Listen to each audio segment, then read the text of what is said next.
जिला चिकित्सालय का जो ट्रॉमा सेंटर में इसके ऊपर खड़ा हूँ। सूचना मिलती थी कि यहाँ पर कुछ कर्मचारी, कुछ स्टाफ रात को या कभी भी इनको जब इच्छा होती है शराब का नशा सेवन करते हैं और मरीजों की जान के साथ खेलते हैं। और छत के ऊपर यहाँ बिल्कुल महफिल सजा के बैठे रहते हैं। नीचे पेशेंट वार्ड में इंतजार कर रहा है और मैं इस तरफ आपको ले जाता हूँ। यहाँ थोड़ा फिसलन हो रही है बहुत ज्यादा। ये देखिए इस तरफ भी ये बोतलें। यहाँ के सारे डॉक्टर्स से मैं क्या बोलूँ, लेकिन यहाँ के जो CMS हो गए, CMO हो गए, ये कभी राउंड पे नहीं आते हैं। कभी इस छत के ऊपर ही आते भी होंगे क्या? सामने ही विश्वनाथ मंदिर है, इसके बगल में अटल उत्कृष्ट government girls inter college Uttarkashi है। किस चीज का इलाज करने किस उम्मीद से यहाँ पर आए हैं बताइए? या इंसानों को इलाज हो जाए वही बड़ी बात है। ऐसा कुछ चीज है कि मैं इस हॉस्पिटल के बारे में अच्छा दिखा सकूं? गंदगी का अंबार लगा पड़ा है चारों तरफ। और ये देखिए जरा, हॉस्पिटल में मदिरालय बन गया है। मदिरालय में मच्छर आ जाएंगे, डेंगू हो जाएगा, पानी वहाँ पे रुका पड़ा है। कि कितनी लापरवाही इस हॉस्पिटल के अंदर है, जहाँ इंसान भी घूम रहे हैं, कुत्ते भी घूम रहे हैं और किसी को कोई परवाह नहीं। और समझे की बात, किसी को किसी बात का कोई डर नहीं। इस हॉस्पिटल में कितनी बार हम रिपोर्टिंग कर लें, कुछ कर लें, 100 बार दिखा लीजिए, कोई फर्क नहीं पड़ेगा। यहाँ इतने बेशर्म हो गए हैं जनप्रतिनिधि। खैर, हॉस्पिटल की गंदगी तो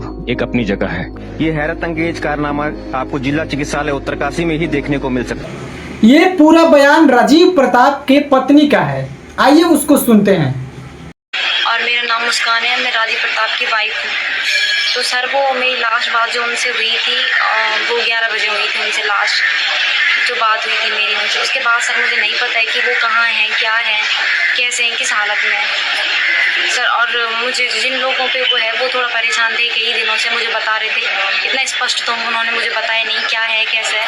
और मेरी उनसे बात हो रही थी तो मुझे बातों में बता रहे थे कि मैं कई दिनों से परेशान हूँ। मैंने यहाँ हॉस्पिटल में वीडियो बनाई थी, स्कूल में यहाँ वीडियो बनाई थी। तो उस चक्कर से मुझे कई लोगों के फ़ोन आ रहे हैं कि वीडियो डिलीट कर वरना हम तुझे मार देंगे, ये कर देंगे, सो कर देंगे। सर, मैंने उनसे कहा भी हम इस बात पे थोड़ा कार्रवाई करते हैं। उनका ऐसा कुछ नहीं है, पत्रकारों के ऐसे फ़ोन आते रहते हैं सर। तो मैं उसमें ज़्यादा वो नहीं कर पाई। जब से हॉस्पिटल वाले न्यूज को कवर किए हैं उसके कुछ दिन बाद से ही, यानी 18 सितंबर से ही राजीव प्रताप गायब थे। और 10 दिन बाद यानी 28 सितंबर को राजीव प्रताप की लाश उत्तरकाशी जिले के जोशीवाड़ा बैराज से बरामद की गई। पोस्टमार्टम रिपोर्ट देखने के बाद डॉक्टर भी बोल रहे हैं कि इनके शरीर पर कहीं पर भी चाकू या कट का निशान नहीं है।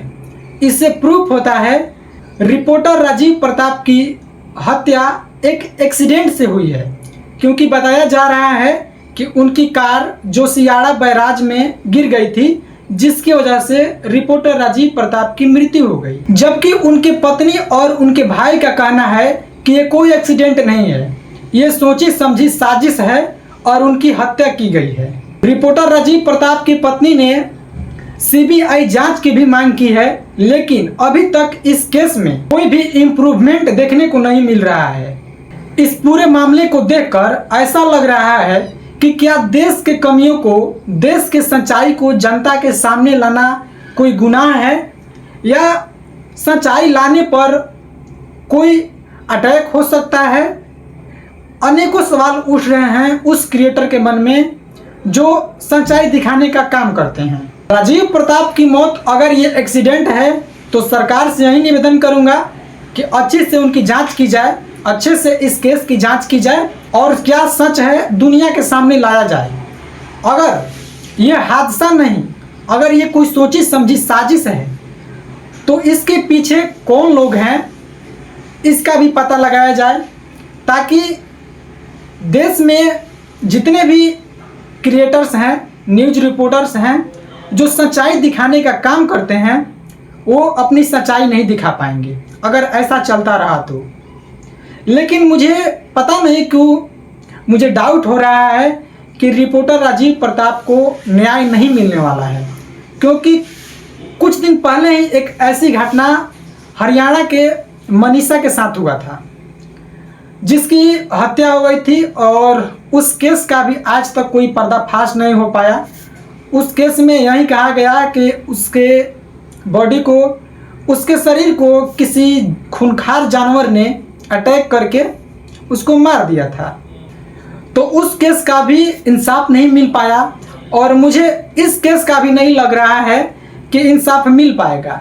आपको क्या लगता है कि रिपोर्टर राजीव प्रताप को इंसाफ मिल जाएगा?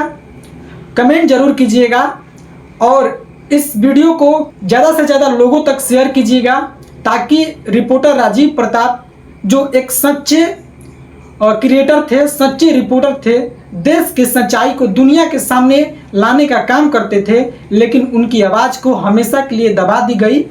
तो प्लीज़ इस वीडियो को ज़्यादा से ज़्यादा शेयर कीजिए ताकि उनको न्याय मिल सके। मिलते हैं इसी तरह के एक नई वीडियो में, तब तक के लिए जय हिंद, वंदे मातरम।